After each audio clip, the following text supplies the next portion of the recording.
Hello and welcome to the Hibs Observer post-match debrief with myself, Liam Bryce, joined by Patrick McPartlin to review Hibs 3, Clydebank 0 in the Scottish Cup. A comfortable afternoon for Hibs, securing progression into the next round against their sixth-tier opponents. 2 goals from Martin Boyle and 1 from Rudy Molotnikov on his return to the starting 11. What's your take on that, Patrick? I mean, it's not one that's going to live too long in the memory, I don't think. But I mean, I think it was supposed to be getting the job done. David Gray's been able to freshen up his team. And it looks as though they've got through it mostly unscathed. I know Dylan Levitt came off with a wee injury. We'll find out a bit more about that. But it was fairly routine, fairly professional, unspectacular maybe.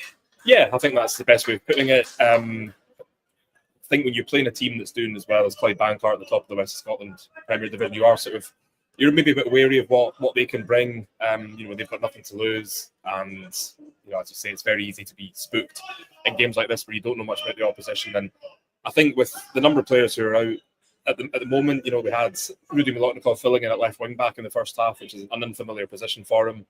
I think 5 changes, 1 of 5 changes to the starting lineup overall. Mikola Kurevich coming back in, so there was maybe not so much an excuse, but factors for why. I mean, the first half especially was, I think, a little bit. I don't know what the best word is. Forgettable, perhaps. Yeah. I mean, Hibs scored really early on. Martin Boyle, really good cut back from Junior Hoylett. Boyle doing what he does, arriving and putting it in the net. And there was sort of part of you that thought, this is going to be the start of like a fairly high scoring afternoon. But after that, I mean, there were a few chances, but I thought Clydebank coped very well with what Hibs were throwing at them. Hibs. I mean, a little bit of rustiness in the Hibs ranks, of course, because Molotnikov hasn't. He's not started since mid-October. He's not played that much with the injury. Mikola Kurevich hasn't started in over a month. Junior Hoylett's not had that much football either. So, maybe a little bit understandable that there was a bit of rustiness. And I think it was only really in the second half as Clydebank started tiring a little bit, which you'd expect that Hibs did get a couple more openings, but. It could have been more comfortable. It probably should have been more comfortable. But as you say, the main thing with games like this is just, get the job done, get in the half of the next round. So in that case, box ticked. Yeah, absolutely. As you said, the first half was, again, I'm going to use the same word, so forgettable. It wasn't great. No. The tempo was a bit too low. The intensity wasn't really a kind of pace of passing. And I think you're right, it sort of creates, I think scoring that early sort of creates an expectation almost. Because Clydebank did look a bit, I think, understandably a bit jittery in maybe the opening 5 minutes. But they settled to the task. I thought the shape was actually, for a lot of the first half, was pretty good. And it was helped by the fact that I feel like Hibs weren't moving the ball quick enough at times as well. It was slow. They were trying to force it. I think sometimes with balls in behind, just running out for goal kicks. There's a few players who maybe didn't do their chances of other minutes going forward any good. But I mean, I think getting the second goal after half time, I think was probably key, because then if it sort of drags on a wee bit, then the crowd can start getting a bit restless to say that scoring so early creates that expectation that there should be more goals coming. And I wouldn't be surprised if the main message at half time was just to get the tempo lifted, because it was too low. And then Rudy Molotnikov comes up with the second goal, and he's one of the kind of bright sparks from the game. I know it was an unfamiliar position for him. He's not played too often recently. He was out injured, but he looked hungry, didn't he? He looked kind of eager to impress and show what he's all about. I think so, yeah. And he did post-match, he did pre-match media yesterday, and he was speaking about how he wants to be starting every game naturally. Every player does. Now he wants to be more involved. He has had to kind of bide his time a little bit. Even when he wasn't injured, I think David Gray was kind of protecting him a wee bit, and during that sort of really bad run of results, sort of not sticking him in the firing line every week, which is, I think it's good man management. It's stops him from almost becoming a target, if you like. But I mean, I think the question is, like, he's not going to be playing every week for the first team. He's not going to be starting every week. There was a certain feeling that he was starting at the start of the season, because there wasn't really an awful lot else. But with players being fit now and coming back, there are sort of options, and he's somebody who probably needs to be playing a lot of football. And he got 90 minutes today. That's really really good for him, for his fitness, for his confidence. Got the man of the match award as well, which I think is no real surprise. He did very well, as you say, in a unfamiliar left wing back role, and then sort of moved to a more familiar role laterally, and looked a lot more comfortable.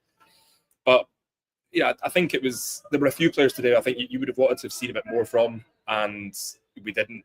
Now, whether that's just, a feature of the fact, 5 changes to a team, there's going to be, it's going to be a little bit unsettled. It's going to be a bit disjointed. Players playing out of position, and then making changes as well. 2 changes at the break just to kind of freshen things up. Yeah, it looked like Kouré was just maybe scheduled in for 45 minutes. Yeah, exactly. So it's one of those afternoons where you can probably get away with mixing things up a bit. If you're the coaching staff, you can get away with giving players 45 minutes here and there, because it's not like pitching them into a Scottish Premiership game. Not to do Clydebank a disservice, but it's a good opportunity to try and get minutes on the legs of players who are coming back.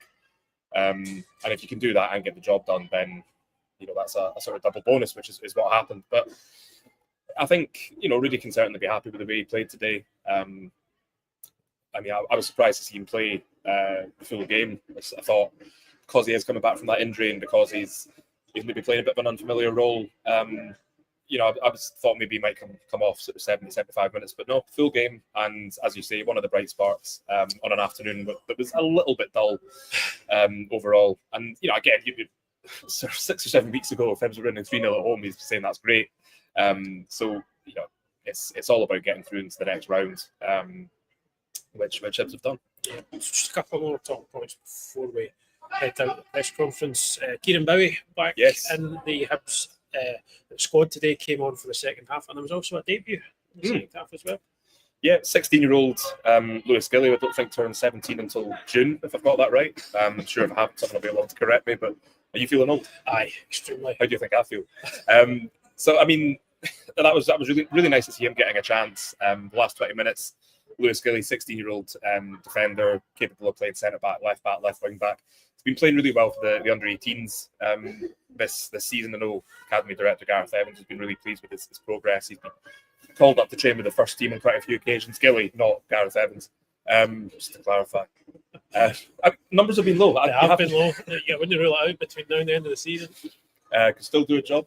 But no, he's been really really impressive for the under-18s, and I think the coaching staff called him up to train with the first team. Maybe been a bit surprised to learn that he is just a kind of first year under-18s player. But really impressive performance for somebody who's so young, coming in, slotting in on the left of the back four, got forward well.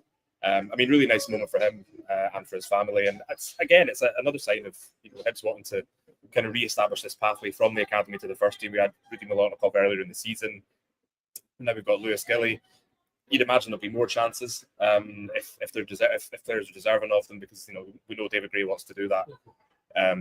But a really nice moment for Lewis Gilly, and didn't disgrace himself. Did well. We leave it there. We will. I think we'll leave it there. The stadium announcers had enough to listen to us too, clearly. So we're going to park it there, folks. So we are heading down to the post-match press conference. We'll be speaking to David Gray to get his thoughts on today's 3-0 win over Clydebank in the Scottish Cup. So do keep an eye on our website and indeed our YouTube channel for that.